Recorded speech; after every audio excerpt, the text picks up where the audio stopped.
زمین اللہ کی ہے اور اللہ ہی کا یہاں پر اللہ ہی کی بولی بولی جائے اسی کے لیے زیب دیتا ہے. جس کے گھر میں رہ رہے ہو اسی کی بات کرو. عزیزان گرامی وقار، سرکار بغداد ان کی کرامات اپنی جگہ پر، لیکن ان کی زندگی کے کچھ اہم گوشے میں لے کر آج حاضر ہوں. آج ہمارے حالات کے اعتبار سے بھی ضرورت ہے اس کی. جب آپ پروان چڑھتے رہے اپنی ماں کی گود میں، بہت جلدی آپ کے والد گرامی کا انتقال ہو گیا. آپ سے خود پوچھا گیا تھا غوث پاک سے آپ کی جوانی میں، یا جب آپ کا شہرہ بغداد میں بہت ہو گیا تب پوچھا گیا تھا آپ کو اپنے ولی ہونے کا احساس کب ہوا؟ غوث پاک سے ہی پوچھا گیا تھا آپ کو کب پتا چلا اللہ نے آپ کو ولایت کا یہ مقام عطا کیا؟ آپ فرماتے ہیں جب میں 10 سال کا تھا، مدرسے جاتا تھا تو غیب سے ایک آواز آتی تھی، افصحوا فی المجالس لولی اللہ. غیب سے آواز آتی تھی، اے لوگوں مجلس میں جگہ چھوڑ دو، اللہ کا ولی آ رہا ہے. یہ آواز صرف میں نہیں، میرے استاد بھی سنتے، وہاں بیٹھے شاگرد بھی سنتے، اور سب کھڑے ہوتے تھے، جگہ دیتے تھے. غوث پاک فرماتے ہیں جب ہر بار مجھے یہ آواز آنے لگی تب مجھے احساس ہوا کہ اللہ تعالیٰ نے مجھے ولایت کا تاج پہنایا ہے. پھر آپ کو لہو و لعب میں، کھیل کود میں نہیں رکھا گیا. فرماتے ہیں ایک بار میں صرف ایک گائے کی پونچھ پکڑنے کی کوشش کر رہا تھا، گائے پلٹ گئی، فصیح عربی میں کہنے لگی الہذا خلقت ام بہذا امرت یا عبد القادر، اے عبد القادر کیا تجھے اسی کام کے لیے پیدا کیا گیا یا تجھے اللہ نے اس کام کا حکم دیا کہ میری پونچھ پکڑے؟ غوث پاک فرماتے ہیں میں چونک گیا کہ ایک جانور مجھ سے عربی میں بات کر رہا ہے. اور اس کے بعد وہ گائے خود کہنے لگی اے عبد القادر تجھے اللہ نے اپنی مخلوق کے لیے بنایا ہے، اپنے بندوں کو راہ راست پر لانے کے لیے. غوث پاک فرماتے ہیں اس کے بعد زندگی میں کبھی کھیل کود کی خواہش بھی نہیں آئی، کھیل کود کی خواہش بھی نہیں آئی، کبھی تصور بھی نہیں کیا. اور جب آپ جیلان سے نکل کر بغداد آئے، بغداد کے جو حالات تھے وہ آپ نے بہت قریب سے مشاہدہ کیا. میرے عزیزو آج کے جو حالات ہیں نا، آج کے جو حالات میں نے پڑھا اس سے بھی زیادہ ڈینجر حالات اس زمانے کے تھے. آج لوگ حالات کی شکایت کرتے ہیں، بہت سارے علماء مولانا ہم سے یہ کہتے ہیں حالات اب صحیح نہیں ہیں، ویسے نہیں ہے پہلے. میں تمہیں غوث پاک کے حالات بتاتا ہوں. اس وقت سیاسی حالات کیا تھے؟ اس وقت سیاسی حالات اتنے خطرناک ہو چکے تھے. بغداد میں شیعوں نے اپنا گڑھ جمایا تھا، یہاں تک کہ ہر عالم پر، ہر وائز پر، ہر امام مسجد پر پابندی تھی. سیدنا ابو بکر صدیق اور حضرت عمر کا کوئی نام نہیں لے سکتا تھا، کوڑے مارے جاتے تھے. شیخین کا اگر کسی نے نام لے لیا کسی عالم نے، کوڑے مارے جاتے تھے. خلیفہ واثق باللہ تک یہ تاریخ چلی بغداد میں، اور سلطنتیں ٹوٹ چکی تھیں. سیاسی حالات اس قدر خراب ہو چکے تھے، چھوٹی چھوٹی ٹکڑیوں میں بٹ چکے تھے مسلمان. مصر کی طرف دیکھیں تو فاطمی حکومت قائم ہو گئی تھی، وہ اپنے آپ کو فاطمی کہہ رہے تھے. بغداد میں عباسی خاندان حکومت کر رہا تھا، اور وہ بھی سمٹ کر کے صرف بغداد کے اطراف رہ گئی بس. پھر ترکی کی طرف دیکھیں تو سلجوکی خاندان تھا، ایک ایک ٹکڑا حکومت کر رہا تھا، اور یہی آپس میں دست بگریباں تھے، ایک دوسرے سے لڑ رہے تھے. اور پھر پلس اس پر ایسا کہ بازنطینی جو عیسائی تھے، صلیبی تھے، ان سلطنتوں کو آپس میں لڑا کر کے اس قدر شدت پیدا کر چکے تھے کہ بغداد والا مصر نہیں جا سکے، مصر والا ترکی نہ آ سکے. پھر ادھر بخارا، سمرقند، نیشاپور، یہ جو رشیا میں ہیں آج، ازبکستان وغیرہ میں، یہاں الگ ایک سلطنت قائم تھی، اور ہند میں الگ کفرستان تھا. سب جگہ الگ الگ حالات تھے. اور مسلمانوں کے لیے اس زمانے میں ایسے حالات ہو گئے جیسے لاک ڈاؤن ابھی کا سیم. میں آپ کو بتا دوں سچویشن لاک ڈاؤن میں کیا ہوا تھا معلوم ہے؟ یہ ہمارے طلبہ دیکھیں 8 مہینے سے بیٹھے ہوئے ہیں، مدارس میں نہیں گئے، حفظ قرآن کر رہے تھے، عالم دین بن رہے تھے. مدرسے بند ہیں نا، گھروں میں بیٹھے کچھ تو آوارہ گردی کر رہے ہیں. اسی طرح کالج کے بچے بھی، اسکول کے بچے بھی، سب چھوٹے ہوئے ہیں لاک ڈاؤن کی وجہ سے. سیم یہی سچویشن اس زمانے میں ہوئی. بغداد علمی مرکز تھا، کوفہ اور بصرہ علم کے مرکز تھے. آپسی رنجشوں کی وجہ سے بادشاہوں کی طلبہ ایک جگہ سے دوسری جگہ کا سفر نہیں کر سکتے تھے. بغداد کے سارے مدرسے بند پڑے ہوئے تھے کیونکہ طلبہ آ نہیں سکتے. کہاں سے آئے تم؟ مصر سے آئے، واپس جاؤ. اس سلطنت میں کیا کر رہے ہو؟ اس طرح کی سختیاں. یہاں تک کہ یہی زمانہ ہے جب حسن بن صباح نام کا ایک ایسا منافق جس نے اس زمانے کے بادشاہوں کو خرید لیا اور کچھ لوگوں کو نشے کا خوگر بنایا. حشیشین وغیرہ آپ نے سنا ہوگا، صلاح الدین ایوبی کا زمانہ ہے یہ. غوث پاک سے صرف 4 سال بعد صلاح الدین ایوبی آئے، صرف 4 سال بعد. اس زمانے میں حسن بن صباح نے ہزاروں نوجوانوں کو نشے کا عادی بنا دیا تھا. ہزاروں نوجوان. اور کیسا نشہ؟ کوکین، افیون وغیرہ سب تو لے کر کے تو لوگ ہوش میں آ جاتے ہیں. وہ ایسا تھا کہ اس نے جو نشہ دکھایا تھا، ایک چھوٹے سے کمرے میں ان کو رکھتا اور انہیں بتاتا کہ یہ درخت ہیں، یہ نہر ہے، یہ محل ہے، یہ حور ہے، تو اسے وہ جنت ہی سمجھتے تھے. اور پھر اس کمرے سے باہر نکالتا اس کو، تڑپ تڑپ کے آدمی مر جاتا کہ مجھے میری جنت میں واپس کرو. وہ جنت نہیں، کمرہ ہوتا تھا، لیکن نشہ اسے ایسا کرایا جاتا تھا کہ اس کمرے کو وہ جنت سمجھنے لگتا تھا. اور ان نوجوانوں سے کیا کرایا جاتا تھا؟ ان کو نشے کا عادی بنا کر کے باہر نکالا جاتا، انہیں ٹارگٹ دیا جاتا، فلاں مجلس میں جاؤ، فلاں خلیفہ کو قتل کرو، فلاں وزیر کو مارو، فلاں سپاہیوں کو مارو، فلاں عالم دین کا قتل کرو. اور وہ اپنا ٹارگٹ پورا کر کے آتے اس لیے کہ انہیں نشہ چاہیے تھا. وہ 1 دن 2 دن سے زیادہ اس نشے کے بغیر رہ نہیں پاتے ہیں. وہ اپنا ٹارگٹ کرنے کے لیے اپنی جان بھی جوخم میں ڈالتے ہیں. اس طرح کے کئی حملے خلفاء پر کرائے حسن بن صباح نے. اور جانتے ہیں، میں نے آج تاریخ دیکھی، حسن بن صباح نے علماء اہل سنت کو، اس زمانے کے 40,000 علماء کو قتل کرایا. یہ وہ زمانہ تھا جب بغداد کا حال یہ تھا کہ نشہ زیادہ ہو چکا تھا، علم دین کے مراکز بند ہو رہے تھے اور علماء بولنے میں ہچکچا رہے تھے، ڈر رہے تھے. اور سلطنتیں آپس میں ایک دوسرے سے ٹکرا رہی تھیں. جو خلیفہ بیٹھتا وہ نہایت ہی عیاش قسم کا خلیفہ آتا تھا. اکثر خلیفہ عیاش آئے، ان کے حریم میں، ان کے حرم خانے میں، یعنی ان کے محل میں 40 عورتیں ہوا کرتی تھیں جن کے ساتھ وہ وطی کرتے، جمع کرتے. جبکہ وہ مسلمان خلیفہ، ایک بادشاہ کے لیے چاہے کوئی بھی ہو 4 سے زیادہ کی اجازت ہے. 40 کنیزاؤں کے ساتھ وہ زندگی گزار رہے ہوتے ہیں. اس میں عیسائی بھی ہوتی، یہودی بھی ہوتی، سب قسم کی ہوتی. یہ خلفاء کا حال تھا. تم کیا کہہ رہے ہو ہمارے زمانے کو؟ ارے حالات برے ہیں، حالات برے ہیں. ابھی اور میں بتاؤں کتنے برے حالات اس زمانے میں تھے. علماء کو کوڑے مارے جاتے تھے اگر بولے.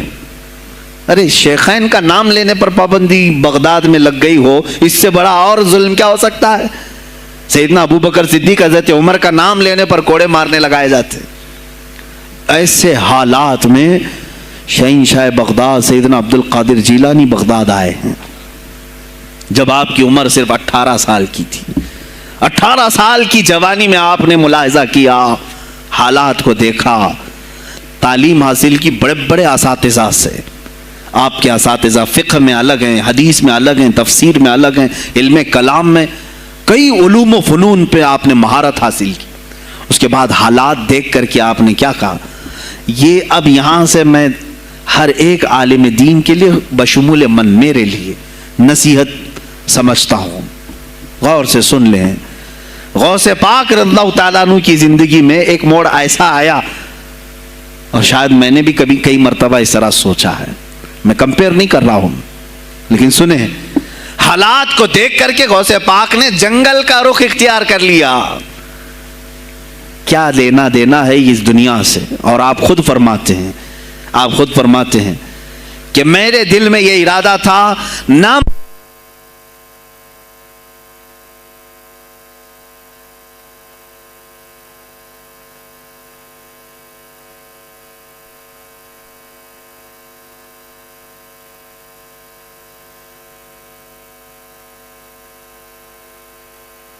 فرماتے ہیں میرا ارادہ ہوا جنگل میں ایسی جگہ رہوں کہ نہ مجھے مخلوق دیکھے اور نہ میں مخلوق کو دیکھوں، عبادت میں ایسے مصروف ہو جاؤں۔ جنگلوں میں آپ عبادت کرتے رہے، لیکن فرماتے ہیں مجھے غیب سے آواز آئی اللہ رب العزت کی طرف سے، کہا اے بندے قادر، آپ کا نام ہی عبد القادر ہے، اے قادر کے بندے تجھے اللہ نے جنگلوں کے لیے نہیں بنایا، امت مصطفیٰ کی رہنمائی کر، خلق خدا تجھ سے نفع حاصل کرے، واپس آ جا۔ غوث پاک فرماتے ہیں میرا ارادہ تو تھا کہ میں اپنی زندگی اللہ کی یاد میں فنا کر دوں، لیکن میں شہر صرف اس لیے واپس آیا کہ جنگل میں صرف میری اصلاح ہو سکتی ہے، شہر میں پوری امت کی اصلاح ہو سکتی ہے۔ علماء کے لیے یہی آج نصیحت ہے، تم چاہے تو گدی نشین بن جاؤ، سجادہ نشین بن جاؤ، جھولی نشین بن جاؤ، جنگل نشین بن جاؤ، ہو سکتا ہے تمہارے اپنے فائدے کے لیے تم سوچ سکتے ہو۔ میں نے ابھی یہ کہا میرے دل میں ارادہ تھا کہ گوشہ نشین ہو کر کے اپنی عبادت کریں، اپنی آخرت کی فکر کریں، نہیں، علماء کو اللہ تعالیٰ نے علم عطا کیا ہے امت مصطفیٰ کی رہنمائی کے لیے، یہ امانت ہے، چاہیں تو بھی چھپ نہ سکیں۔ عزیزان گرامی وقار، غوث پاک رضی اللہ تعالیٰ عنہ واپس بغداد آئے۔ اچھا وہ اتنی عبادتوں کے عرصے میں جانتے ہیں کہاں کہاں کا سفر نہیں کیا انہوں نے؟ جنگلوں کا سفر، صحراؤں کا سفر، بیابانوں کا سفر، یہاں تک کہ سری لنکا کی سرزمین تک پہنچے، ملتان تک آئے۔ یہ تاریخ کی کتابیں بتاتی ہیں آپ نے پیدل یہ سارے سفر کیے، پھر واپس اسی بغداد آئے جہاں کے حالات بڑے ہی کشیدہ تھے، اور خلفائے وقت کے خلاف زبان کھولنا یہ آگ سے کھیلنے کے برابر تھا، آگ سے کھیلنے کے برابر تھا۔ اور سب سے بڑا مسئلہ تو غوث پاک کے لیے یہ تھا کہ آپ بغداد کے نہیں تھے، عراق کے نہیں تھے، آپ جیلان سے آئے تھے۔ جیلان ایران میں ہے، اس زمانے میں طبرستان ایک صوبہ تھا، طبرستان کا ایک شہر جیلان تھا، جیلان سے آئے ہوئے تھے بغداد میں۔ آپ کی زبان فارسی تھی، فارسی زبان کا ایک طالب علم بغداد میں آیا ہے، اور بغداد پورا عربیوں کا ہے، فصیح عربی بولنے والے لوگ، اور نہایت ہی عیاشی میں پڑے ان کی اصلاح کیسے کریں۔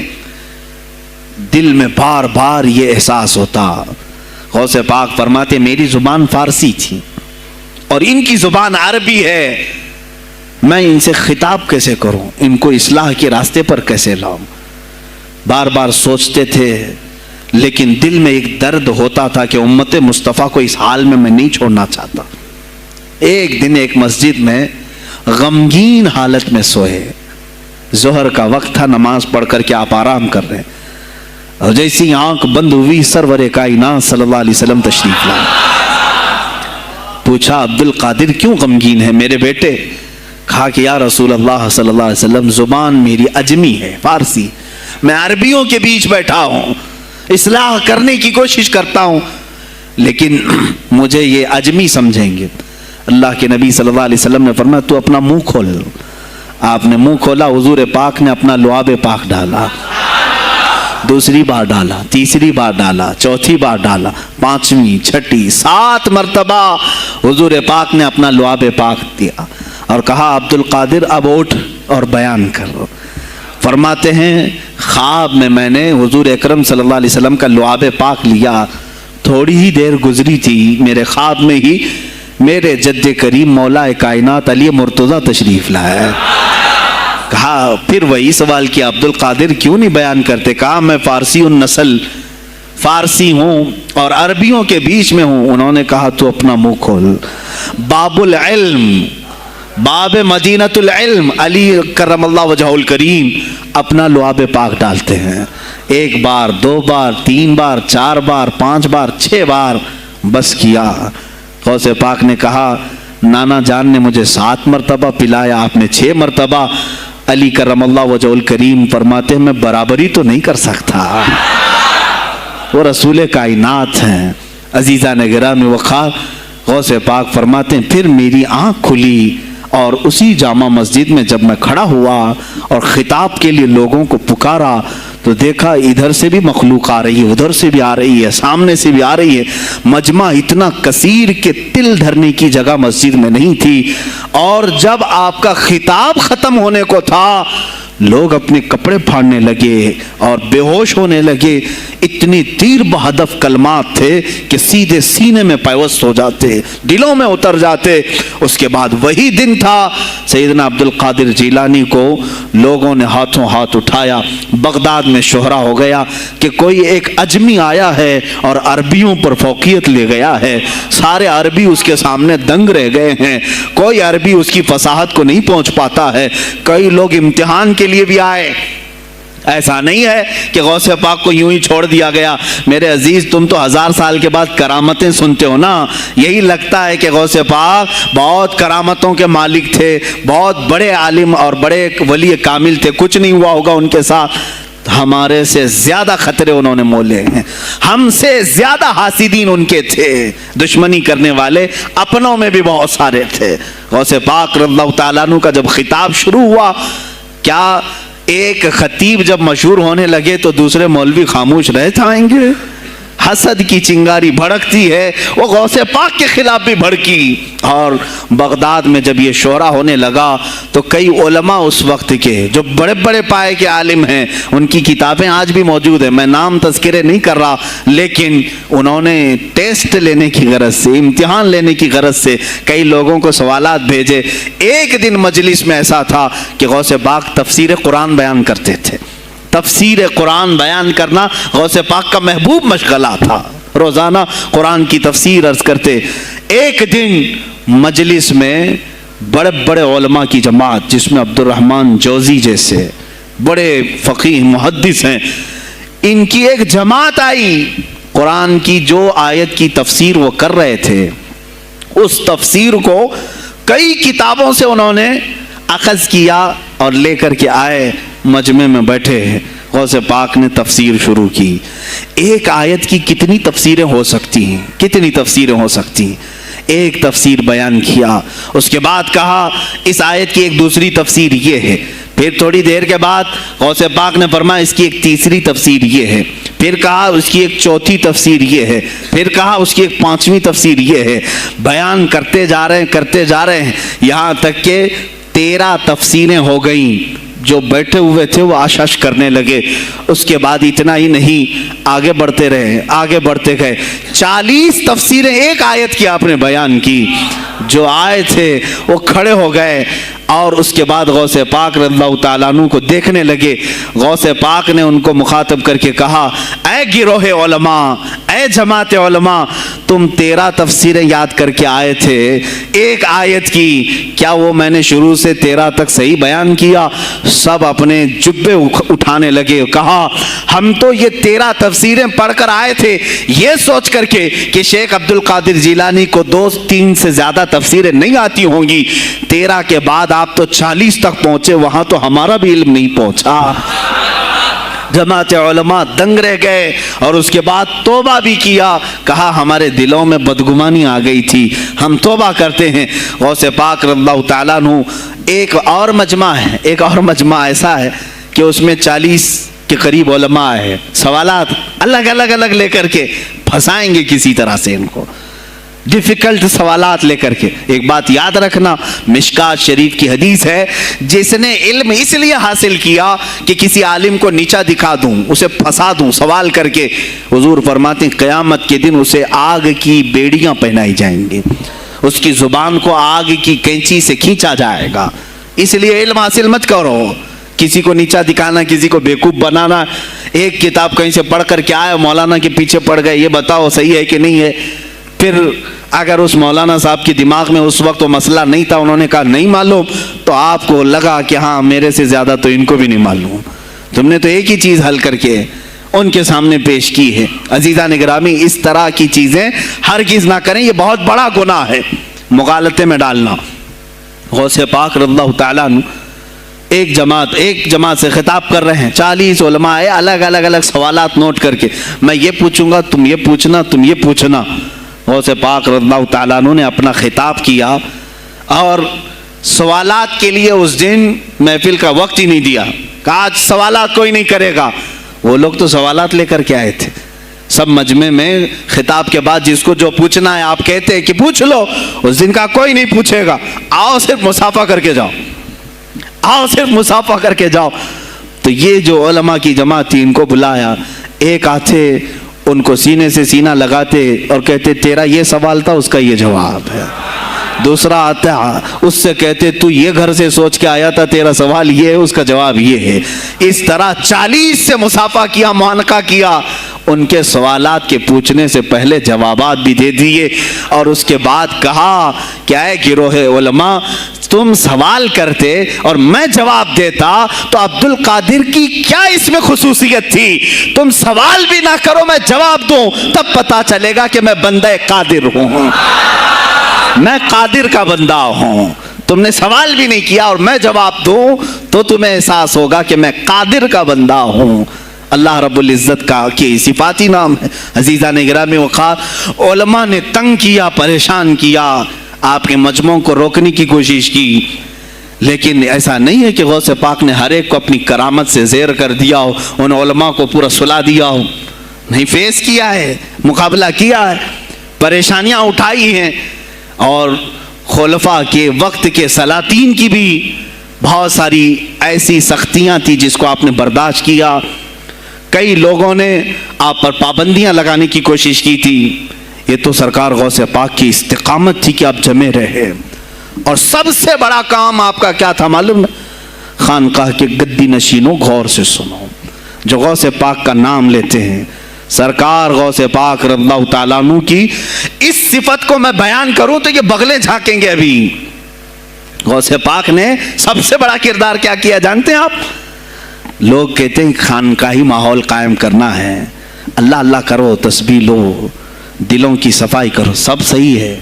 لیکن غوث پاک نے تقریباً 25 سال صرف جہاد پر بیان کیا ہے, صرف جہاد پر. کہا کہ اے گروہ مسلمین, تم پر اللہ نے ذلت مسلط کر دی ہے اس لیے کہ تم نے کوششیں ترک کر دی ہیں. حکومتوں کو صحیح کرنے کے لیے آپ نے باغ ڈور سنبھال لی تھی. غوث پاک جب بیان کرتے ممبر سے تو وقت کا جو تخت تھا وہ بھی ہلنے لگ جاتا تھا. خلیفہ مستنجد باللہ, اس زمانے کا خلیفہ ہے, اور تنگ آ گیا. غوث پاک کے پاس جب وہ بیان کرتے اور ان کی عیاشیاں کھول کھول کر کے ذکر کرتے تو لوگوں میں اب احساس جاگنے لگا, کوئی تو اللہ والا آیا ہے جو نظام خداوندی قائم کرنے کی بات کر رہا ہے, نظام مصطفیٰ قائم کرنے کی بات کر رہا ہے. بغداد کی یہ حالات جب ہونے لگے میرے عزیزو, سلطان الاولیاء غوث پاک کی ہی شہ پر جانتے ہیں صلاح الدین ایوبی جیسا ایک مرد مجاہد پیدا ہوا ہے. یہ آپ کی تحریک تھی, غوث پاک کی تحریک تھی کہ جب بازنطینی عیسائیوں سے آپ نے اپنی پوری امت کو آگاہ کیا کہ تم سو رہے ہو, تم اپنی عیاشیوں میں ہو, تم اپنے نشے میں ہو, تمہارا دشمن تاک میں لگا ہے, گھات لگا کر کے بیٹھا ہے. اور ہوا بھی یہی کہ غوث پاک کے وصال کے صرف 10 سال بعد صلیبیوں نے حملہ شروع کر دیا بغداد پر, مصر پر, ترکی پر, ہر جگہ. اور یہی حملے کی وجہ تھی صلاح الدین ایوبی جیسا مرد مجاہد کھڑا ہوا, اور پھر انہوں نے پورے بیت المقدس کو فتح کر کے اپنے سر ایک صحرا باندھا.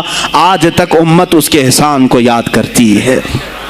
میرے عزیزو, غوث پاک کے زمانے کے ہیں صلاح الدین ایوبی. اتنا ہی نہیں, آپ ہی کی تحریک تھی, غوث پاک کی تحریک تھی کہ تم جوانوں کو تیار کرو, تمہاری زندگی عیاشی کے لیے نہیں, اللہ کا نظام قائم کرنے کے لیے ہے.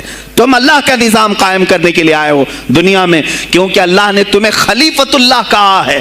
اللہ کے تم خلیفہ ہو, تم نائب ہو اللہ کے. تم یہاں پر اپنی موج مستی کے لیے نہیں آئے. اب اس زمین پر بات ہوگی تو صرف میرے مولا کی ہوگی, اس زمین پر بات ہوگی میرے مصطفیٰ کی ہوگی. یہ سیدنا عبد القادر جیلانی کا اعلان تھا. ہے کوئی آج پیران اعظام وہ اعلان کریں کہ آج اس زمین پر صرف ہم ناموس رسالت کی بات کریں گے؟ کون ہے؟ کیوں بیٹھے ہو؟ غوث پاک سے اگر تمہاری ادنا سی نسبت ہے تو پھر تمہیں اپنے جوانوں کو, اپنے مریدوں کو یہ سکھانا ہوگا کہ موٹے موٹے نذرانے دینے سے نہیں چلے گا, اپنی گردنیں حضور کو پیش کرنے کے لیے تیار کرو. تم تیار ہو جاؤ اپنا خون اور اپنی گردن بارگاہ مصطفیٰ میں دینے کے لیے، یہ آج تربیت دو، ورنہ پھر دشمن تمہیں کچا چبانے کے لیے تیار ہے، کچا چھبانے کے لیے تیار۔ عزیزان گرامی، میں غوث پاک کی تحریک آپ کو بتا دوں کون سی تحریک تھی۔ وہ صلاح الدین ایوبی جو بیت المقدس فتح کیا، یہ غوث پاک کی تحریک ہے۔ اور پھر چند سالوں کے بعد پورے عالم اسلام میں جو خلافت عثمانیہ قائم ہوئی، غازی ارطغرل جو آئے، یہ تحریک بھی غوث اعظم کی پیدا کی ہوئی تھی۔ آپ نے جوانوں کو متحرک کیا تھا اور پھر امت کا وہ شعور بیدار کیا تھا جو ان میں مردہ کر چکے تھے کچھ حکومت کے کارندے۔ میں سمجھتا ہوں اس وقت جتنے خلفاء بیٹھے ہوئے تھے خلافتوں پر، تخت پر، جو نام کے مسلمان تھے، یا اس کو ہماری زبان میں سمجھ لیں سب کانگریس کے تھے، جو منافق تھے، یعنی دکھتے تھے بس لیکن اندر سے سب نفاق ہوتا تھا، نفاق ہوتا تھا۔ ہاں میں صاف کہوں گا بغداد میں بھی کانگریس کا خلیفہ رہا ہوگا، مصر میں بھی اور ترکی میں بھی اور نیشاپور میں بھی، اس لیے کہ مسلمانوں کے خون چوس کر کے تخت پر بیٹھ تو جاتے لیکن پوری زندگی گزر جاتی، میرے مصطفیٰ کا نام تک نہیں لیتے تھے، ان کو بٹھاتے تھے مسلمان۔ آج آپ بھی تو یہی کر رہے ہیں، یہی کر رہے ہیں۔ ہم اپنا اپنا سمجھ کر کے جن کو اوپر تک بٹھاتے ہیں، پوری زندگی چھان مار کر کے دیکھ لو کب یہ نظام قرآن کی کبھی بات کیا ہے؟ کبھی میرے مصطفیٰ پر آنے والی آنچ کے لیے یہ کھڑا ہوا ہے؟ کوئی نہیں کھڑا ہونے والا ہے۔ ان کے سفید کرتے اور ان کے سفید پاجامے سب کفن بن کر رہ جائیں گے اور کچھ بھی نہیں ہوگا۔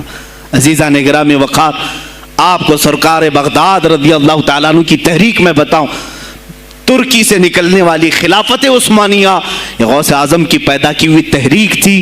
اتنا ہی نہیں، آپ کے آخری زمانے میں سرکار خواجہ غریب نواز معین الدین چشتی رضی اللہ تعالیٰ عنہ کی ملاقات بغداد میں ہوئی، معین الدین اجمیری رضی اللہ تعالیٰ عنہ کی ملاقات ہوئی۔ تاریخ دان نے لکھا، آج میں نے پہلی مرتبہ اس کو پڑھا اور آپ کے سامنے پہلی بار بتا رہا ہوں، سرکار بغداد اور حضرت خواجہ غریب نواز کی ملاقات کے بارے میں بہت سارے باتیں چلتی ہیں کتابوں میں بھی، میں نے اپنے مرشد سے بھی پوچھا تھا۔ بہرحال ایک تاریخی ایک کتاب سے مجھے آج یہ بات ملی کہ سلطان الاولیاء غوث پاک نے حضرت خواجہ غریب نواز کو کیا وصیت کی تھی، کیا کہہ کر کے بھیجا تھا۔ ان کے پاس غوث پاک نے، غریب نواز نے بہت ساری انعامات، اوراد، وظائف، طرق، اجازات سب حاصل کیے، لیکن ہندوستان جب آئے کیا کیا انہوں نے؟ یہ بھی بتایا گیا کہ غوث پاک کی یہ تحریک تھی۔ کیا؟ سلطان الہند سرکار غریب نواز نے شہاب الدین غوری کو بلا کر کے ہندوستان میں پرچم اسلام لہرانے کا حکم دیا تھا۔ یہ تحریک بھی سرکار غریب نواز نے لائی تھی بغداد کے ولی کامل سے۔ تم کیا سمجھتے ہو یہ اولیاء خالی مسلح لے کر کے گھومتے تھے؟ یا اولیاء اکرام صرف گدی نشین تھے؟ نہیں میرے عزیزو، یہ حکومت وقت کو آنکھ میں آنکھیں ڈال کر بات کرتے تھے اور پھر نظام مصطفیٰ کی بات للکار کر کے کرتے تھے۔ آج کے زمانے میں کچھ لوگوں نے اولیاء کو ایسا پیش کیا ہے جیسے وہ درویش ہے، بس جنگل میں رہتے تھے اور کچھ نہیں۔ نہیں میرے عزیزو، وہ اللہ کے شیر تھے، اللہ کے شیر تھے۔ اسی لیے تو اقبال نے کہا ہے اللہ کے شیروں کو آتی نہیں روبائی۔ وہ کبھی لومڑی پن کا انہوں نے اپنے آپ میں اظہار ہی نہیں کیا کہ نہیں یہ بھی چلے گا وہ بھی چلے گا، کبھی نہیں۔ وہ گرجتے تھے اپنے تخت پر، اپنی خانقاہوں پر۔ دیکھیں خلیفہ مستنجد باللہ، ابو المظفر اس کو کہتے ہیں، بغداد کا وہ خلیفہ، عباسی خلیفہ، بڑا طاقتور، اور اسی کے زمانے میں غوث پاک ہیں۔ ایک فارس سے آنے والے اجمی عبد القادر، شیخ عبد القادر، جب بغداد کی جامع مسجد میں بیان کر رہے ہوں، در و دیوار ہل رہے ہیں۔ وہ اپنے خلافت کے دربار میں بیٹھا ہے خلیفہ، اچانک بہت زور کی آواز آئی، پورے محل میں گونج گئی۔ پوچھا یہ آواز کیسی بغداد میں؟ لوگوں نے معلوم کر کے بتایا کہ شیخ عبد القادر جیلانی نے چھینک ماری، ان کے مریدوں نے صرف جواب دیا ہے۔ ان کو چھینک آئی تھی، جواب میں لوگوں نے یرحمک اللہ کہا، وہ خلیفہ وقت کے محل تک پہنچ گئی آواز۔ تو اس نے کہا یہ تو پورا ہلا دینے کی بات ہے، ایک بات یاد رکھو میرے عزیزو، آواز ہو سکتا ہے تمہاری مسجد سے باہر جائے نہ جائے، تمہاری آواز کا دار و مدار تمہارے گلے پر نہیں ہے، ایک بار تم پکارو گے پہنچانا میرے مولا کا کام ہے۔ اب ہماری آواز کہاں کہاں تک پہنچتی ہے، کس کے ٹائر پھٹتے ہیں، یہ سب بات کی بات ہے، تم پکار کر کے تو دیکھو۔ اللہ رب العزت کے نام پر عزیزان گرامی وقار مستنجد باللہ آیا اور وہی کیا جو ہر عیاش کرتا ہے۔ ظاہر سی بات ہے مولوی صاحب کچھ لے دے کے چھوڑ دو، جان بخش دو، جاؤ کہیں بیٹھو آپ اللہ اللہ کرو، کہاں یہ حکومت سیاست کی باتوں میں آپ آ گئے۔ چند دنوں پہلے میں نے بھی سیاست کی بات کی تو مجھے بھی ایک مشورہ ایسا ہے کہ آپ کو انٹرسٹ ہے ایم پی بننے کا، ایم ایل اے بننے کا؟ میں نے کہا مجھے انٹرسٹ تو نہیں ہے لیکن کرسی صاف کرنے کا انٹرسٹ بہت ہے، اس پر جو کچرا ہے اس کو صاف کرنے کا انٹرسٹ بہت ہے، انشاءاللہ العزیز وقت آئے گا وہ صاف ہوں گی بھی۔ عزیزان گرامی مستنجد باللہ 10 اشرفیوں کی تھیلیاں لے کر سونے کی غوث پاک کے دربار میں آیا۔ آپ مریدین کے ساتھ بیٹھے، ارے وہ حال و قال کی مجلسیں ہیں، مستنجد باللہ آیا غوث پاک کی بارگاہ میں، کہا کہ یہ حضور آپ قبول کر لیں، نذرانہ ہے۔ آپ نے کہا تو رکھ لے اپنا نذرانہ، تو اپنے پاس رکھ لے۔ کہا کہ ہدیہ قبول کرنا سنت ہے، آپ سنت کے خلاف کرتے ہیں۔ غوث پاک نے کہا اللہ ایک تھیلی لیا اور اپنے بغل میں دبا کر کے اس کو نچوڑنا شروع کیا تو اس سے خون ٹپکنا لگا، خون اتنا ٹپکنے لگا تو حاضرین مجلس دم بخود رہ گئے، خلیفہ مستنجد باللہ بھی دیکھ رہا تھا۔ غوث پاک نے فرمایا ابھی تو یہ ایک تھیلی ہے، میں 10 کو نچوڑوں گا تو یہ خون تیرے دربار تک پہنچ جائے گا، تیرے دربار تک پہنچ جائے گا۔ تو مجھے وہ اشرفیاں دینے آیا ہے جو تو نے غریبوں کے مال کو چوس کر کے حاصل کیا، تو مجھے خریدنے کے لیے آیا ہے۔ اگر مجھے تیرے خاندان کی حرمت کا خیال نہ ہوتا تو میں آج پورے بغداد کی نالیوں میں اسی کا خون بہاتا۔ خلیفہ مستنجد باللہ بے ہوش ہو گیا، اور اس کے بعد جب ہوش آیا اس نے توبہ کیا اور آپ کے ہاتھ پر بیعت بھی کیا۔ اب اس کے بعد وہ خلیفہ ایسا پاک ہوا، نظر غوث جو پڑھی۔ اب اس کے بعد دربار خلافت کے حالات کیا ہو گئے سنیں، میں آج سیاست پر بات کر رہا ہوں۔ اب خلیفہ مستنجد باللہ کا دل جب صاف ہوا، 8 دن کے بعد وہ حاضر آیا، کہا سلطان الاولیاء اے شیخ عبد القادر جیلانی آپ حکم فرمائیں کہاں کس طرح کا گورنر رکھنا چاہیے، گورنر کس طرح کا ہونا چاہیے۔ آپ نے غوث پاک نے اپنے خلفاء کو حکم دیا کہ لسٹ بنائی جائے، اسلامی سلطنت میں گورنر کون ہوگا، لسٹ بنی، کہا وہ ہوگا جس کی تہجد قضا نہیں ہوتی، وہ گورنری پر آئے گا جو سنت رسول کو ہلکا نہیں سمجھتا ہوگا، وہ گورنری پر آئے گا جس کی نمازیں کوئی قضا باقی نہ رہی ہوں، اس لیے کہ جو اللہ کا قرضہ باقی رکھے گا وہ لوگوں کا بھی مال کھا جائے گا۔ آپ نے لکھایا نام، خلیفہ مستنجد باللہ نے آپ کے اشارے پر گورنر پورے تبدیل کر دیے، ہر جگہ پر ایسے لوگوں کو رکھا جو سرکار غوث پاک کے یا تو مرید تھے یا خلیفہ تھے یا شاگرد تھے، اور ان کے دلوں میں اللہ کا خوف تھا، اور وہ پورے بغداد اور آس پاس کی سلطنتوں کو سنبھالے ہوئے تھے۔ ایک وقت ایسا آیا کہ وہی چند سال پہلے جو بغداد نشے میں ڈوبا ہوا تھا، 10 سالوں کے بعد لوگ کہنے لگے کہ آج بغداد ایسا لگ رہا ہے جیسے عمر بن خطاب کا زمانہ آ گیا ہو، عمر بن خطاب کا زمانہ آیا ہو۔ تم نے تو غوث پاک کی 11ویں کھائی ہے نا، اصلاح حکومت ان سے نہیں سیکھا، وہ آئے تھے نظام تبدیل کرنے کے لیے۔ آج میں علماء سے بھی یہی کہوں گا، تم حق بات تو پہنچاؤ قوم تک۔ آج حالات ایسے ہیں میرے عزیزوں، ڈر اور خوف ان کے سینوں پر طاری ہوا۔ کس بات سے ڈرتے ہو؟ کیا تم نے اللہ کی ذات پر ایمان نہیں لائے؟ یہ نہیں کہتے ہو موت و حیات اللہ کے ہاتھ ہے، رزق اللہ کے ہاتھ ہے، پھر ڈرتے حکومت وقت سے کیوں؟ مجھے ابھی چند دنوں پہلے ایک میسج یہ بھی آیا تھا کہ حضرت آپ تو پاکستان کے علامہ خادم حسین کی تعزیت پر بیان کر رہے ہو، آپ دیکھ نہیں رہے یہاں کا ماحول کیسا ہے۔ عزیزان گرامی اس دن مجھے افسوس اس بات پر ہوا، سوال پر، ہائے افسوس، اس قدر تمہارے ضمیر مردہ ہو گئے، اس قدر تم بزدل ہو گئے، لاکھوں لوگوں کے دلوں میں شمع عشق مصطفیٰ جگانے والے پر تمہاری زبان بند ہے، تمہاری زبان بند ہے۔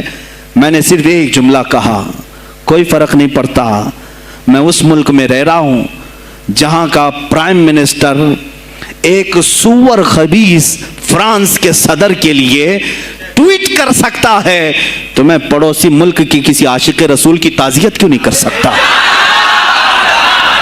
کیوں نہیں تعزیت کر سکتا؟ اگر ہندوستان کی تخت پر بیٹھنے والے کو فرانس کے صدر سے کوئی دلی عشق ہے، محبت ہے، تم اس کی معشوقہ ہو یا محبوبہ ہو، مجھے فرق نہیں پڑتا، لیکن اتنا ضرور ہے عاشق رسول مشرق میں ہو، شمال میں ہو، جنوب میں ہو، مغرب میں ہو، جب اس کی روح جائے گی تو ہماری بھی روح تڑپے گی۔ ہماری ڈور بندھی ہوئی ہے مدینۃ الرسول سے۔ میرے آقا صلی اللہ علیہ وسلم کی جو بات کرے گا وہ پھر کسی بھی ملک کا باشندہ ہو، تم کہتے ہو تعزیت کے لیے، ارے میرے عزیز اگر میں سامنے ہوتا تو اس کے قدموں کی خاک میں اپنے امامے پر رکھتا۔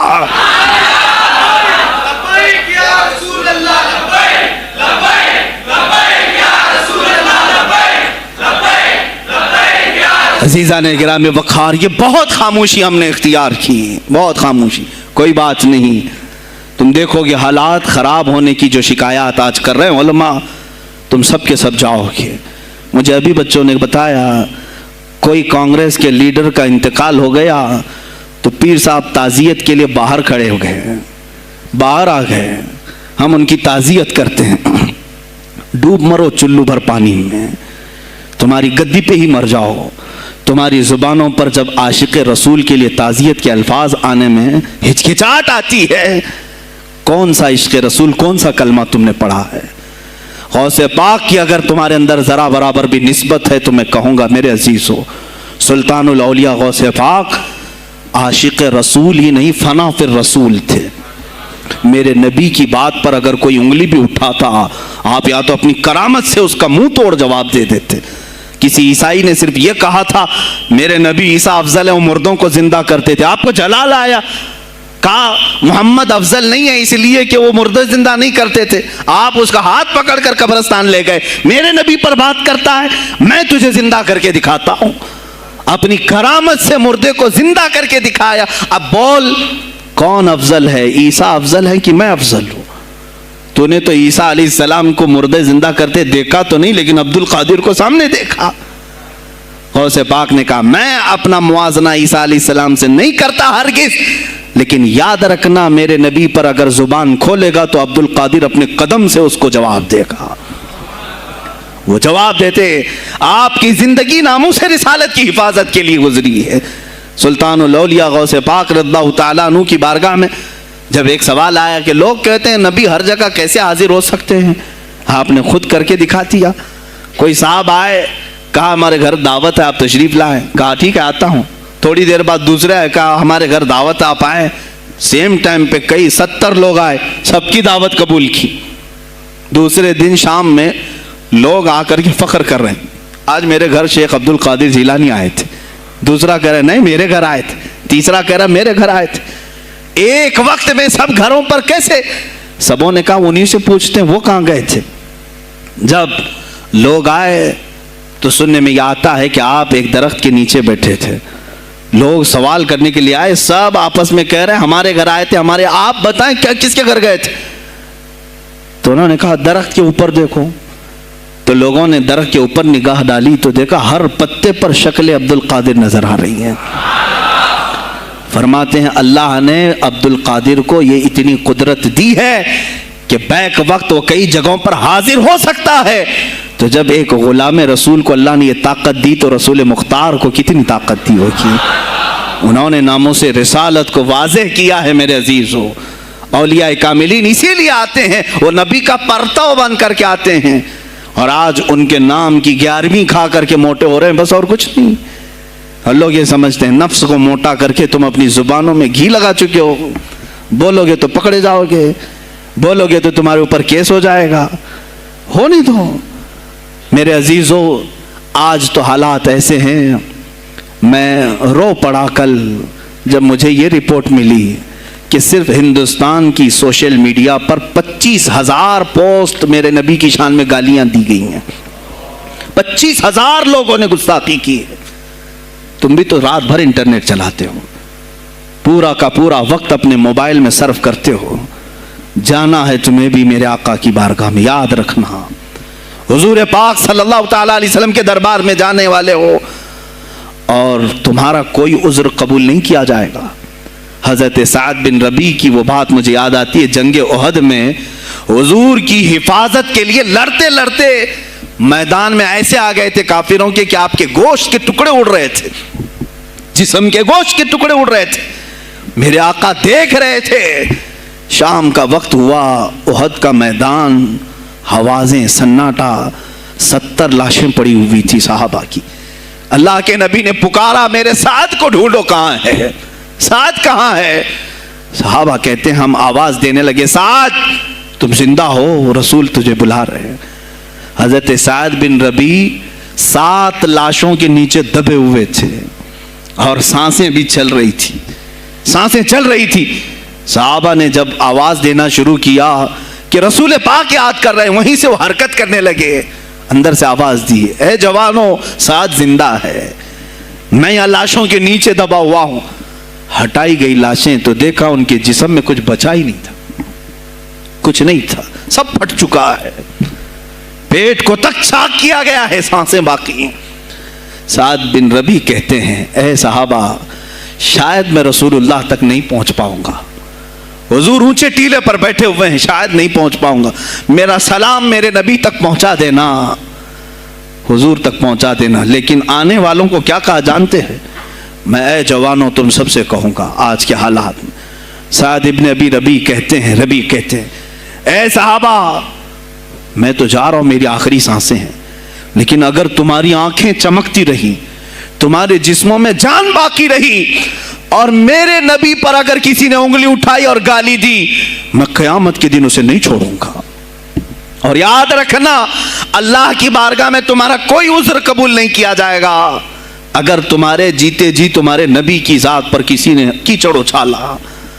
حضرت سعد ربیع اتنا کہہ کر کے انتقال ہو گئے, وہ حضور تک پہنچائے بھی نہیں جا سکے. اے میرے عزیزو, اے جوانو, تم کیا سمجھتے ہو کہ تم دنیا سے اسی طرح نکل جاؤ گے؟ قرآن میں بھی اللہ نے کہا, ام حسبتم ان تدخلوا الجنت, تم یہ سوچ کر کے بیٹھے ہو کہ ہم جنت میں چلے جائیں گے؟ پیر صاحب کا دامن پکڑ لیا ہے, مجھے تو جانا ہی ہے جنت میں, پیر بخشوا دیں گے ہمیں.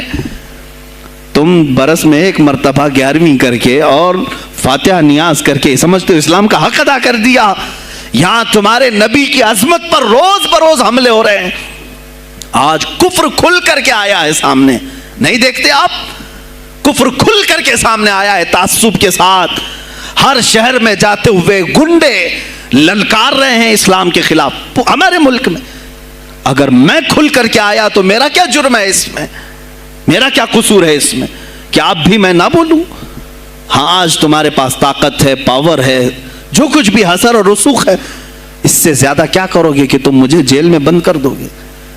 میں کل کی تفسیر میں بھی یہی کہا, ایک مولانا صاحب نے کہا کیا آپ اتنا بول رہے ہیں, آپ پر ایسے ایکٹ لگائے جائیں گے کہ زندگی بھر آپ کی ضمانت ہی نہیں ہوگی, آپ پر ایسے قانون لگائے جائیں گے کہ آپ کی زندگی بھر ضمانت ہی نہیں ہوگی.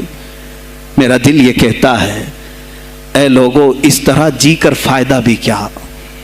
ایسی آزادی کس کام کی جس میں روز اٹھتے ساتھ میرے نبی کی شان میں گستاخیاں ہم سن رہے ہوں اور حضور کو کوسا جا رہا ہوں, ہم کھاتے پیتے گھوم رہے ہوں. اس سے بہتر ہے کہ جیل کی کوٹری میں ہم زندگی گزار لیں, کل بارگاہ مصطفیٰ میں اٹھنے والا چہرہ تو رہے ہمارے پاس. اگر اللہ کے نبی صلی اللہ تعالیٰ علیہ وسلم نے سوال کر لیا پکڑ کر کے کہ تیرے زندگی میں, تیری جوانی میں مجھ پر تو لوگ رنگیلا رسول کہہ رہے تھے, تو کیا کہہ رہا تھا؟ تو کیا کہہ رہا تھا اس زمانے؟ تم کیا کہو گے؟ اے اللہ کے نبی میں مزدور تھا, میں کچھ نہیں کر سکتا تھا, میں غریب تھا, کام کاج کرتا تھا, میں کچھ نہیں کر سکتا تھا. یاد رکھو اس وقت میرے آقا تمہارے سامنے بلال حبشی کو لا کر کھڑا کر دیں گے. یہ کیا تھا بلال؟ یہ تو غلام تھا, اس کی پیٹھ پر سل رکھ کر کے پیٹھ گلا دی جاتی تب بھی یہ اپنی زبان پر میرا نام لینا نہیں چھوڑتا تھا. تم کون سی مزدوری کی شکایت لے جاؤ گے؟ بہانہ کرو گے اللہ کی بارگاہ میں، رسول کی بارگاہ میں بہانہ کرو گے؟ اے گروہ علماء، تم کو اللہ نے ممبر دیے ہیں خطابت کے لیے، اللہ نے اپنے رسول کا ممبر تمہیں دیا ہے، اس لیے نہیں کہ تم حکومت کی خوشامدی کرو، تم اپنے وقت کے طاغوتی قوتوں کی خوشامدی کرو، اس لیے نہیں، بلکہ آج تم سے قوم مصافحہ کر کے ہاتھ چومتی ہے صرف اس لیے کہ تمہاری زبان پر نام مصطفیٰ ہے. آج علماء کی جو عزت ہے صرف اس لیے، تمہاری پگڑیاں تمہارے جبے دیکھ کر کے قوم عزت نہیں کرتی، صرف اس لیے ان کے دلوں میں تم مچلتے ہو کہ تم مصطفیٰ کریم کی باتیں کرتے ہو. علماء کو جاننا چاہیے کہ تمہاری عزت نبی سے وابستہ ہے. آبرو ماذا نام مصطفیٰ است، ہماری آبرو، اقبال نے کہا تھا ہماری آبرو نام مصطفیٰ سے وابستہ ہے. اگر اسی نام کو کسی نے چھیڑا تو پھر ہمارا جی کر مطلب کیا ہے؟ ہم کس کام کے؟ میں ایک مثال سے سمجھاتا ہوں. مسجد ہے، دیوار کے پینٹ کو اگر کسی نے کھرچ لیا تو ہو سکتا ہے معاف کر دیں، ہم اس کو چھوڑ دیں. کسی نے لکیر نکال دی دیوار پر، ہم چھوڑ دیں اس کو. لیکن میاں وہ ہمارے سامنے آ کر پلر ہلانے لگ گیا اور مسجد کا یہ پلر توڑنے لگ گیا، خاموش بیٹھو گے؟ اور اگر تم خاموش بیٹھے تو اس کا انجام کیا ہوگا؟ اس نے پلر ہلایا تو صرف پلر نہیں ٹوٹے گا، یہ چھت پورا سب کے اوپر گرے گا. آج ظالم کفار پورے تمہاری جڑ کو ہلا رہے، میرے نبی کی ذات کو، سیدھے مصطفیٰ کریم کی ذات کو ہلا رہے ہیں. اللہ کے حبیب صلی اللہ تعالی علیہ وسلم کی ناموس کو ہلکے میں مت لینا میرے عزیزو. لاکھوں جانیں جاتی ہیں، جائیں اسلام پر.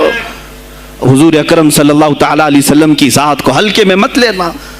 اور اگر انہوں نے ہلانا شروع کیا ہے اگر حضور کی ذات پر، حیرت ہو رہی، 25,000 پوسٹ تم میں سے کس نے کمپلینٹ کی ہیں؟ سائبر کرائم کو کمپلینٹ کر سکتے تھے. ہمارے جذبات کو ٹھیس پہنچا ہے.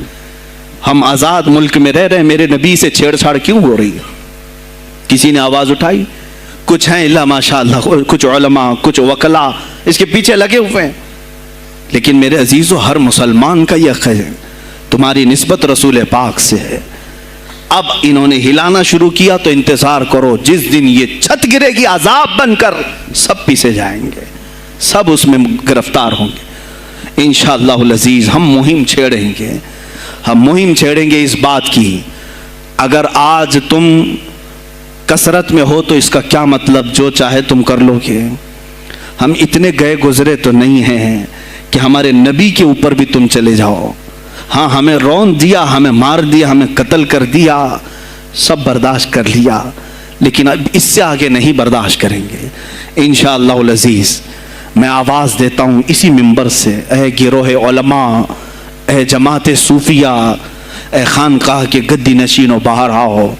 آؤ حکومت وقت سے ایک مطالبہ یہ کرو، اے حکومت وقت کے تخت پر بیٹھنے والوں، ہمارے ہند میں پارلیمنٹ میں بھی ایسا قانون پاس کرو کہ کوئی میرے نبی کی ذات پر بھونکے تو اسے موت کی سزا ہو جائے. ہم یہ چاہتے ہیں.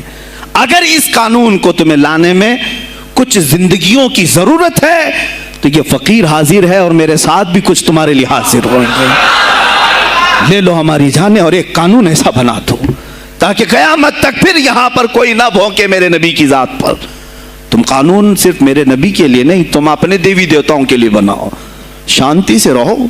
ہم نے کبھی تمہارے خلاف بھونکا نہیں ہے، ہم نے کبھی دیوی دیوتاؤں کو چھیڑا نہیں ہے، اس لیے کہ اسلام اس کی اجازت نہیں دیتا. ہم گالی نہیں دیتے، ہم اسلام کی حقانیت سے بیان کرتے ہیں.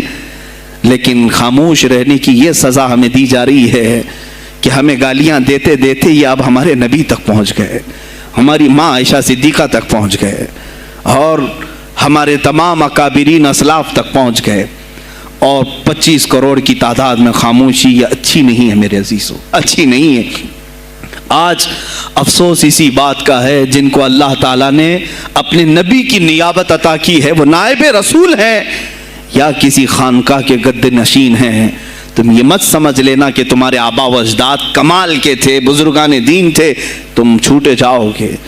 نہیں، سوال تو ہوگا، تمہیں سوال ہوگا، مجھ سے بھی ہوگا. میں یہ نہیں کہہ رہا ہوں کہ میں کوئی الگ ہوں، سوال ہوگا. آؤ سر جوڑ کر کے ہم اس سلسلے میں کوشش کریں.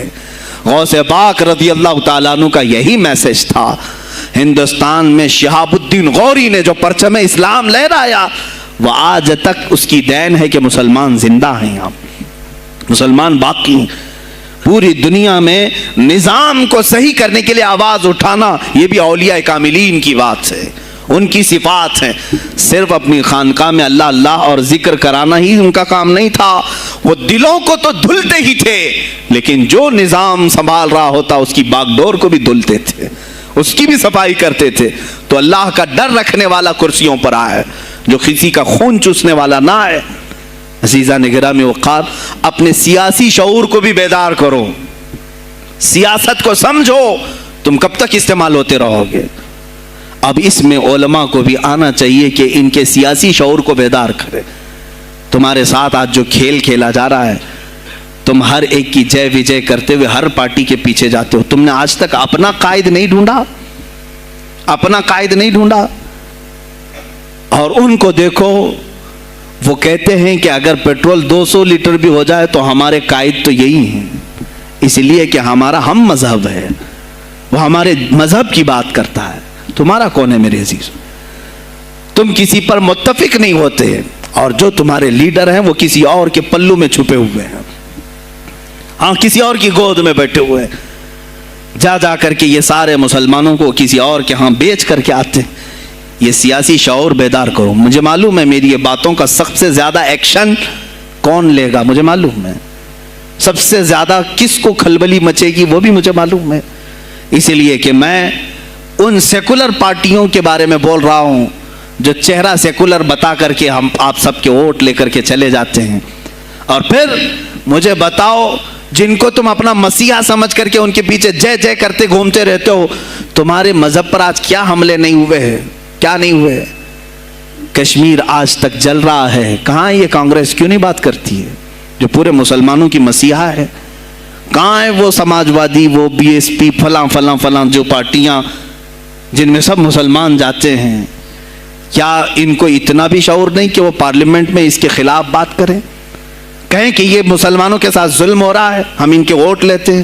نہیں بات کریں گے, یہ صرف اور صرف تمہیں استعمال کرتے ہیں. اور انہیں معلوم بھی ہے ہم نے ان سب کو خریدا ہے, ان کے لیڈروں کے منہ میں اپنی زبان رکھی ہوئی, یہ کوئی بولے گا نہیں, انہیں معلوم ہے. تمہیں یہ اندازہ نہیں میرے عزیزو, آج میں بولوں تو لوگوں کو تکلیف ہوگی. کشمیر کے ایسے حالات ہیں, رو رہے ہیں وہاں پر. ایک مولانا ہیں, مسجد کے امام ہیں, انہوں نے کہا, باضابطہ حلفیہ کہا نوجوان میرے پاس نماز کے لیے آتا تھا, اس نے یہ کہا کہ حضرت کیا سوسائڈ کرنے کی اجازت ہے؟ کہا کیوں؟ کہا میرے گھر میں کچھ لوگ داخل ہوئے, میں ان کا نام ذکر نہیں کر رہا ہوں, کچھ لوگ داخل ہوئے, مجھے ہاتھ باندھ کر کے کھڑا کیا, میری ماں اور میری بہن کو ننگا کیا, میرے سامنے کپڑے اتارے اور ان کی عزت لوٹی, اور اس کے بعد مجھے ہاتھ کھول کر کے چھوڑ دیا. مجھے بتائیں اس کے بعد بھی جینے کا کوئی مقصد رہتا ہے؟ مجھے بتائیں اس کے بعد بھی جینے کا کوئی حاصل ہے؟ یہ سب تمہارے ساتھ بھی ہوگا. جہاں میجورٹی ان کی مسلمانوں کی تھی وہاں یہ ننگا ناچ کر کے دکھایا ہے, تو یہاں تو تم بہت قلت میں ہو, تمہارے ساتھ بہت کچھ ہو سکتے ہیں, اب بھی اگر خاموش رہے. اسی لیے میں بار بار کہتا ہوں, اٹھو وہ گھر نہ حشر نہ ہوگا پھر کبھی, دوڑو کہ زمانہ چال اپنی چل گیا. تم اپنی سیاست کو منتخب کرو, تم اپنی قیادت کو منتخب کرو, اور اگر ابھی بھی سیاسی لاشعوری کی زندگی گزارتے رہو گے, لقمے بنتے چلے جاؤ گے, یہ کھاتے چلے جائیں گے. بات میں سلطان الاولیاء غوث پاک کی کر رہا تھا, لیکن مجھے یہ حالات پر گفتگو ضرور کرنی ہے, اس لیے کہ مجھے معلوم نہیں ہے کہ میری زبان پر کب تالے لگائے جائیں گے یا میری گردن پر کب چھری پھیری جائے گی, مجھے اس کا اندازہ نہیں. لیکن اے مسلمانوں, تم میری ذات سے الجھتے ہو تو الجھ جاؤ, مجھے اگر بلیم کرتے ہو, تانے مارتے ہو تو مار لو. چند دنوں کی بات ہے, جب تک میری سانسیں چل رہی ہیں تب تک مجھے گالیاں دو گے, لیکن جس دن میں بھی دنیا سے جاؤں گا اس دن تم ہماری باتیں یاد رکھو گے, اس دن یاد کرو گے. مجھے اپنے بچوں کو یہی بتانا ہے کہ اب وہ دور آیا ہے جہاں ممبروں سے بھی بولنے میں اب گھبراہٹ ہے. لوگ اپنے خوف کے مارے ایسے ہیں کہ اپنی روزی روٹی کے چکر میں میرے مصطفیٰ کی گالیاں سننا برداشت کر رہے ہیں. دیتا ہے دینے دو نا, ہمارا کیا بگڑتا ہے. اس پوزیشن میں تم آئے ہو آج. تمہارا امام جب اتنا بزدل ہے تو تمہارے دلوں میں کون سا ایمان باقی رہ جائے گا. اس لیے شعور پیدا کرو. اگر اولیاء کی نسبت تمہارے دل میں ذرا برابر بھی باقی ہے تو اٹھو میرے عزیزو. آپ قیامت کے دن جواب دہ ہوں گے میرے نبی صلی اللہ تعالیٰ علیہ وسلم کی عظمت پر. آج جو حملے ہو رہے ہیں یہ ہماری زندگی کا سب سے بڑا ایشو ہے. آج مطالبے کرو, مانگو تو کس چیز کو مانگو؟ بس یہ ہے کہ میری نبی کی عزت سلامت رہے, مجھے دنیا میں اور کچھ نہیں چاہیے. اتنا مطالبہ تو کر سکتے ہو, اتنا مطالبہ کرو اور پھر دیکھو میرے مصطفیٰ کی طرف سے انعام کیا ملے گا, اللہ کی طرف سے انعام کیا ملے گا. ارے وہ مرد قلندر جو پاکستان میں ابھی شہید ہوا, کس بات کا اعلان کرتا تھا, کس کو پکارتا تھا, کس کو للکارتا تھا؟ صرف یہی تو بات کرتا تھا کہ تاجدار ختم نبوت. اور میدان میں معذوری کے ساتھ بھی آ کر کہتا تھا لبیک یا رسول اللہ, اے اللہ کے رسول میں حاضر ہوں, اپنی جان لے کر آیا ہوں. اور تم یاد رکھنا تمہاری ٹانگیں تو سلامت ہے, کل بروز قیامت ہو سکتا ہے تمہارا سامنا اس خادم حسین سے ہو, تمہاری ٹانگیں دیکھ کر کے پوچھی جائیں گی. معذور ہونے کے بعد جب کوئی میدان میں میرے نبی کی عظمت پر پہرا دینے کے لیے آ سکتا ہے تو تم نے اپنی ٹانگیں کس کام کے لیے رکھی تھی؟ میرے عزیزوں, میں نے جتنی طاقت مجھے اللہ نے دی میں بول رہا ہوں. اب اس کے بعد کا محاذ تمہیں سنبھالنا ہے, آگے کی ہماری فکروں کو تمہیں لے جانا ہے. شاید اس زمانے میں ہم جی رہے ہیں جہاں اتنی آزادی نہیں ہوگی. چھوٹی سی بات کو آج بہت بڑا بنا کر کے اسے ختم کیا جاتا ہے, لیکن مجھے اندازہ ہے اس بات کا, ہندوستان کی آزادی میں بھی میرے اکابرین میں 30,000 علماء نے اپنی جانیں دی ہیں. کشمیر سے لے کر دلی تک ہر درخت پر ایک عالم کی لاش لٹکی ہوئی تھی. ان کی جانیں, ان کی قربانیاں رائیگاں نہیں گئیں. 70 سال سے ہم مزے لے رہے ہیں, ان کی قربانیاں ہیں یہ. علامہ فضل حق خیر آبادی کو انڈمان نکوبار پوری زندگی کے لیے قید کر کے ختم کر دیا گیا, مزار بھی وہیں پر ہے آج. تو آج مجھے اندازہ ہے اگر میں نے اس بات کی شروعات کی ہے, ہو سکتا ہے یہ جو کچھ بھی ہمارے ساتھ کریں, لیکن مجھے میرے رب ذوالجلال کی ذات پر یقین ہے. میں یہی کہوں گا, اے اللہ اگر ہمارے مقدر میں شہادت ہے تو اس سے بہتر کوئی اور موت ہے نہیں. اے رب ذوالجلال اس حالت میں دنیا سے اٹھا جب تو ہم سے راضی ہو. اگر تو نے ہمارے لیے ایک لمحے کے لیے بھی ناراضی ہے مولا, پھر ہمیں مہلت دے دے کہ تجھے راضی کر کے جائے, تجھے راضی کر کے جائے. میرے مصطفیٰ صلی اللہ تعالیٰ علیہ وسلم کو قبر میں ہمیں دیکھنا ہے, اس لیے ہم قبر میں جا رہے ہیں, لیکن اس حال میں دنیا سے جائیں کہ ان کی عظمت پر کچھ بول تو سکیں, ان کی ناموس پہ کچھ کر تو سکیں. عزیزان گرامی, سلطان الاولیاء شہنشاہ بغداد رضی اللہ تعالیٰ عنہ کی ذات پر جو ان کی کرامات ہیں وہ ساری چیزیں پھر کبھی میں ذکر کروں گا. آج اسی پر میں اختتام کرتا ہوں. اسی پر جیو اور اسی پر مرو. انہیں جانا انہیں مانا, نہ رکھا غیر سے کھا.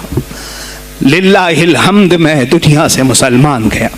آج لے ان کی پناہ, آج مدد مانگ ان سے, پھر نہ مانیں گے قیامت میں اگر مان گیا.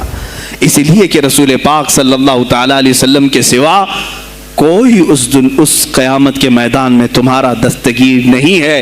جب تک وہ تیری سفارش نہ کریں اللہ بھی تجھ سے کلام کرنے والا نہیں ہے.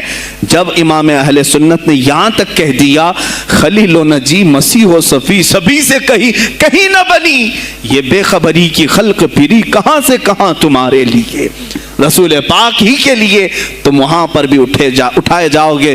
میں یہی میسج دے کر کے جاؤں گا جو میرے مرشد گرامی نے آخری وقت دیا تھا. زندگی یہ نہیں کسی کی کسی کے لیے, زندگی ہے نبی کی نبی کے لیے. نہ سمجھ مرتے ہیں زندگی کے لیے, نہ سمجھ مرتے ہیں زندگی کے لیے. جینا مرنا ہے سب کچھ نبی کے لیے بلحوث سن، سیم و زر کی بندگی اچھی نہیں۔ بلحوث کہتے ہیں ہوس کا پجاری، خواہشات کا پجاری۔ میرا مرشد یہ کہہ کر گیا ہے ہمیں، بلحوث سن، سیم و زر کی بندگی اچھی نہیں، ان کے در کی بھیک اچھی، سروری اچھی نہیں، ان کے در کی بھیک اچھی، سروری اچھی نہیں۔ اور کہتے ہیں جو پیا کو بھائے اختر وہ سہانا راگ ہے، جو پیا کو بھائے اختر وہ سہانا راگ ہے، جس سے ناخوش ہو پیا وہ راگنی اچھی نہیں۔ جو میرے نبی کو ناپسند آئے وہ بات ہی اچھی نہیں، جو میرے نبی کو ناپسند کام ہو وہ کام ہی اچھا نہیں، جس سے ناخوش ہو پیا وہ راگنی اچھی نہیں۔ وآخر دعوانا الحمدللہ رب العالمین۔ السلام علیکم۔ خدمت پہ لاکھوں سلام، مصطفیٰ جان رحمت پہ لاکھوں سلام، شمع بز میں ہدایت پہ لاکھوں۔ غوث اعظم کا دیکھو ذرا مرتبہ، ایک اشارے سے مردوں کو زندہ کیا۔ آج بھی لوگ کہتے گئے غوث الورا، غوث اعظم امام التقیٰ والنقیٰ، جلوہ شان قدرت پہ کاش محشر میں جب ان کی آمد ہو اور بھیجے سب ان کی شوکت پہ لاکھوں سلام، مجھ سے خدمت کے خود سیکھا ہے ہر رضا، مجھ سے خدمت کے خود سیکھا ہے ہر رضا، مصطفیٰ جان رحمت پہ لاکھوں سلام، شمع بز میں ہدایت پہ لاکھوں۔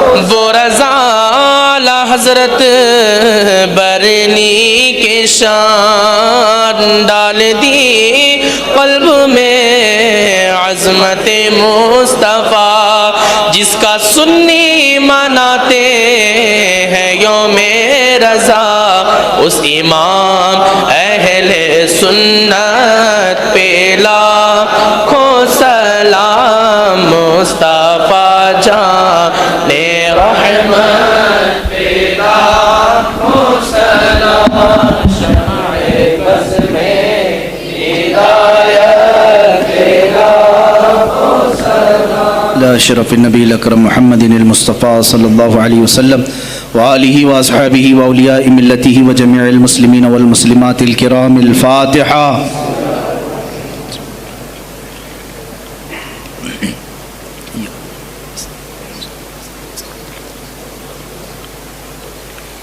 اللهم صل على سيدنا محمد وآله وأصحابه وبارك وسلم. اللهم وصل وبلغ مثل ثواب ما قرأناه من القرآن الكريم، ما صليناه وما سلمناه وما هللناه وما سبحناه، وهذه هدية واصلة ورحمة نازلة وبركة شاملة منا إلى حضرة النبي الأكرم محمد المجتبى محمد المصطفى صلى الله عليه وسلم، وبوسيلته إلى جميع الأنبياء والمرسلين والصحابة والتابعين والخلفاء الراشدين، وإلى أرواح جميع أزواج رسول الله وبناته وبنيه، وإلى أرواح جميع الشهداء والنجباء والنقباء وأولياء الله الصالحين، وإلى أرواح أئمة المجتهدين وجميع المؤمنين والمؤمنات وعامة المسلمين والمسلمات الأحياء منهم والأموات، خاصة إلى روح سيدنا وسندنا وشيخنا وقطبنا سيدي عبد القادر الجيلاني قدس الله سره الشريف، اللهم ببركة هؤلاء المذكورين تمم مقاصد ديننا ودنيانا وأخرانا يا رب العالمين. اللهم حصل مرادنا واقض حاجاتنا يا قاضي الحاجات، واشف مرضانا ومرضى المسلمين، وارحم موتانا وموتى المسلمين. الہ العالمین ہمارے اس جلسہ پاک کو اپنی بارگاہ میں شرف قبولیت عطا فرما. جتنے حاضرین ہیں سب کی حاضری کو اپنے گناہوں کا کفارہ بنا دے، ہماری نجات کا ذریعہ بنا دے. اے اللہ محبوب سبحانی سلطان الاولیاء غوث العظم عبد القادر جیلانی رضی اللہ تعالیٰ عنہ کے فیوز و برکات ہم سب کے سینوں پر نازل فرما. مولا ان کی نسبت آخری دم تک ہمارے ساتھ قائم فرما. اے اللہ ہم سب یہاں پر تیرے دربار میں حاضر ہیں، کھڑے ہیں، ہم سب کو بری شرارتوں سے محفوظ فرما. نفس امارہ کی بدکاریوں سے بچا، شیطانی وساوس سے بچا. اے اللہ ہم سب کو صراط مستقیم پر چلا. خلاق العالمین ہماری یہ جو کچھ بھی زندگی گناہوں کی نظر ہو گئی ہے، ہم سب کو پاک و صاف کر کے تیرے حبیب پاک کی عظمت پر پہرا دینے والی بنا دے. اے الہ العالمین ہم نسبت میں قادری ہیں، مولا قادری کر، قادری رکھ، قادریوں میں اٹھا. قدر عبد القادر قدرت نما کے واسطے، قدر عبد القادر قدرت نما کے واسطے مولا دنیا میں بھی ان کے غلاموں میں شامل رکھ، قیامت میں ان کی مریدوں میں حشر فرما.